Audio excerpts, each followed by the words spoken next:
I wish somebody would have told me this stuff like 8 years ago when I got married. So I've been married for 8 years. I have 2 kids, and we've never discussed divorce or anything like that. But we've definitely had our struggles. I'm going to tell you about that and the mindsets that I changed in order to continue to have a fulfilling life and a fulfilling marriage. So basically, think about this. Number one, I'm going to just give you the punchlines and then I'll lay them out throughout this video. So stick around because each of these punchlines does not tell you what you actually need to know. So first of all, number one, stop trying to win arguments.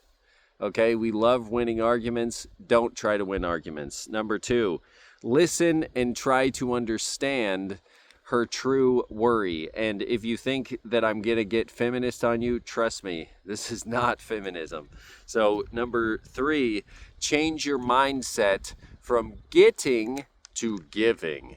So getting to giving. And again, this does not sound good necessarily when you first hear it, but once you understand it, then you will definitely latch onto this, and this will change everything about your marriage if you're in the position that I was a few years ago when I just felt like there was no way out, there was no door to go through. So then the last one is love isn't what you think it is. And so these kind of all go hand in hand, but you have to understand them to see how they connect. So when I was probably 2 years in, I fought with my wife all the time because she wanted to always spend time with her family. She always wanted to be with her mom, and I tried to take her away out of the state, and that didn't work, and we ended up being here.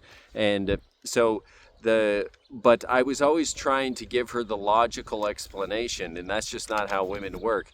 And I was trying to tell her and give her the arguments for why we needed to live our lives differently. And she would understand them intellectually, but emotionally she could not get on board. And so let me show you how I got through that. So I stopped trying to win arguments, and I don't know if I had that slogan in my head at the time, but I just tried to give something to her. And so I tried to live differently and show her security and show her a new life through the way that I lived and through the things that I invited her to do, and so on and so forth. And one of the things I actually did was every single day I wrote her a note, and it was for a long time. It was probably months. I just wrote her a note every day saying some things that I like about her, and I said them in a sort of an extreme way. And this is actually sort of a tangent, but I want to tell you what it is because it's pretty golden. So I would tell her, you're the most beautiful, blah blah blah, and I would tell her I like you because you're so intelligent and you're so organized and blah blah blah. But the point that I want to make is that I didn't say you're kind of this or you're kind of that or you're a little bit better than someone else. I just said it in an absolute. Why? Because these qualities, these adjectives are subjective, and so there's no one who's the best at anything from every angle, and there's always someone better than you. And so someone who is very beautiful, you could always say there's someone more beautiful than them. Someone who's very organized or very intelligent, you could always find someone who's more genius and more organized. So I would just use these absolutes. And so I was pouring into her, and I'm going to tell you a little bit more. If you think about a bucket, right? Actually, this brings me to number 2, which is the changing your mindset from getting to giving. And so here's what I did here. If you think about a bucket, you fill up the bucket, and as you pour water into it, it continues to fill, and when it gets to the top, it starts to what? Overflow, right? And so what I did was I was depositing. And if you think about this, when you take from a bucket, then eventually it runs out and it has nothing left to give. And that's how wives are. If you have a self-entitlement attitude and you just say, oh, well, what am I getting out of this, and what are you giving me, and how much are you cleaning, and how beautiful are you, and how sexy are you, and how this and how that, and how much time are you giving to myself, and so on and so forth, then what you're doing is you're just taking and taking, and when you get to the end, what happens is she just gets bitter and empty, and so she's going to be the female dog word, and she's going to do the same thing to you and try to take and take and take, right? And that is something that a lot of men don't understand, is that a marriage is led by the man, right? And we know that Christ is the head of the church, and the man is the head of the family. And if you don't like that, you can skip out the video. But that's just the truth, and that's how things work. And so, if you change your mindset from giving to getting, what happens? You start to fill the bucket up, and once it gets filled, then it starts to overflow. And when it overflows, that water comes back to you. Whatever's in the bucket, the blessings, the things that you say you want to take from her, it just flows out naturally, right? And so so what I did was I made these deposits into her bucket of gifts or blessings that I could try to give to her. And I tried to make myself the strongest man that I could and to give the things. It wasn't not about rejecting all the things that I needed. It was just about proactively giving things that I saw. And that brings me to the try to understand her worry. So her true worry. So this is the thing where you can tell, if you listen, I'm not talking about, oh, just be more sensitive. No, actually, it's kind of the opposite, because when a weak man listens to a woman, she says, I want more shoes, and he goes, oh, I guess I'll let you have more shoes, right? And when a weak woman says, get out, I don't want you here, he just leaves, right? That's a weak man. And so he's just listening to what she says. He's just obeying.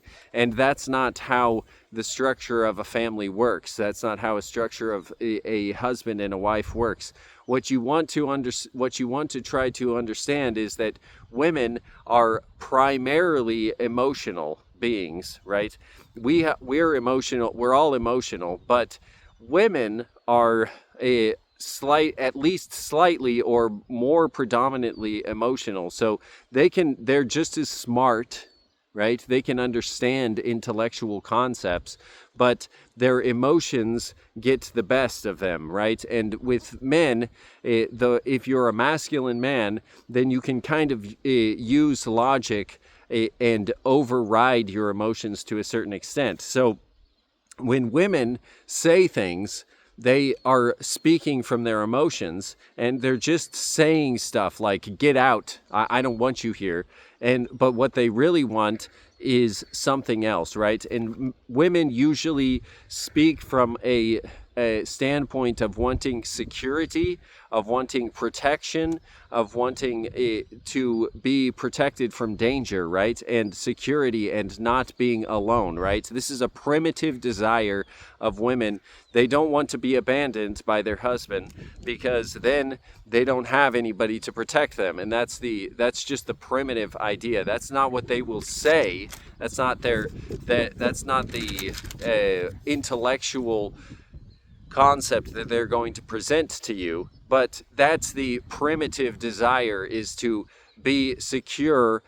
And so that's why people say, like, women just want to be wanted, they want to be needed, they want to be paid attention to. But it comes from the primitive desire of not wanting to be abandoned and left alone. And so if they say get out, it doesn't mean that they want you gone. It means that they want something different to help them feel more secure, help them feel like they're not going to be abandoned, right? And so if you think about that, then you are understanding her true worry. So if you actually listen, you don't try to win the argument. You don't try to just obey and bend the knee to whatever she says. You just try to understand what she truly wants, and that what she emotionally, primitively, down deep wants. And instead of just saying, oh yeah, this is what you want, and trying to convince her that that's really what she wants, just change your actions, right? Just act like a better man. Just be a more proactive man.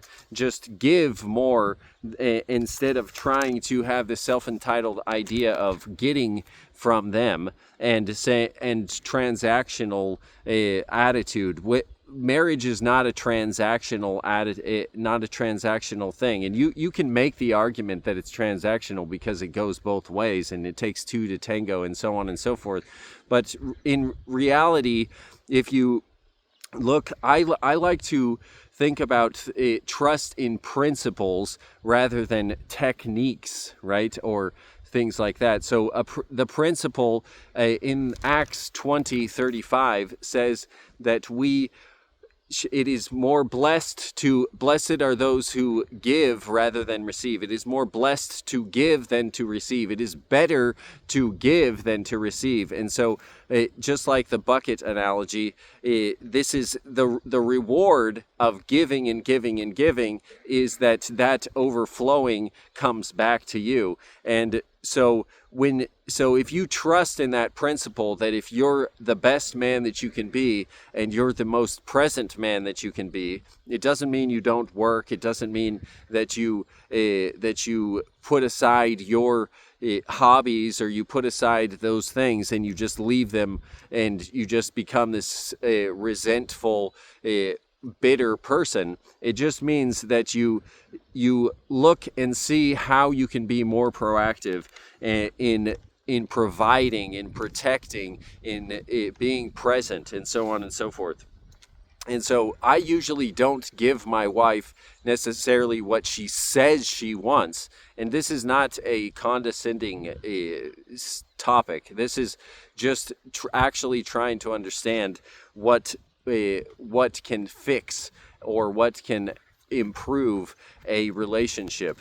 And just in case you guys haven't heard my videos before, I believe that the family unit is the foundation of society, of humanity, of the economy, of everything. And so to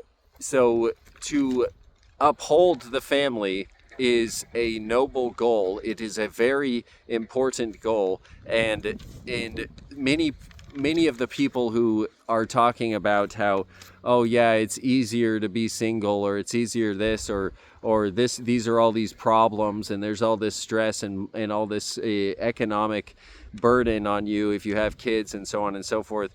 They're thinking from a perspective of getting rather than giving, and they're not actually trusting in the principle that the more you put into something, the more you get out of it. And so then the last one is, it also connects to what I just talked about in these other three, which is love isn't what you think it is. So love is not giving in to obeying the things that other people say. If your friend says, I need $1,000, love is not just giving them $1,000. If your wife says, I want a divorce, or I want to leave you and go do all this lavish, luxurious stuff for 6 months because I'm because it'll be cool, or I want to buy a bunch of stuff even though we don't have money. That love is not just saying okay and obeying. That is the feminist view. That is the weak man's view, and that is not what I'm talking about. So the actual love is acting in the best interests of other people, right? And so when you act in the best interests of your wife, you try to act as an example to inspire and to move and to influence her to treat herself the best that she can and to treat you the best that she can, and so on and so forth. It's not about demanding things. And I'm not saying you can't have rules in your house or you can't say you want things, but I am saying that it's not the central point is not, oh yeah, you need to demand all this stuff and then you'll get this stuff. Love is about acting in the best interests of others. And so people want all sorts of things that are not good for them. And so if you have an actual moral framework that is solid and that is based in the long lasting truths of morality and of how humanity works in the long term, then you can actually use those things. If you don't have any discernment in morality, then you should look that stuff up and you should understand, that. And obviously the Bible is the best way to find those things, but there are other people who basically copy the Bible, and so you can maybe learn things from those. And I have read tons of books, and what I've learned is that they basically just copy the Bible, and so, but they do give you a different perspective, and they actually confirm what the Bible says. So if you have a firm moral framework and you understand that, then you can apply that to love others, because then you're working in their best interests. And so stop trying to win arguments. Try to actually understand the underlying desires, the underlying issues, and try to rise up to be that man that they want, and try to give, and then see how that works for you. See how giving actually changes the person, right? Changes your wife and makes her less bitter and less fight or flight, and less in acting in a mindset of scarcity. And once that happens, then you'll see how the marriage transforms and how your relationship transforms. So this is the things that we're talking about: self-development for men and helping men to build meaningful lives. So stick around, and I want to talk to you again soon. Peace.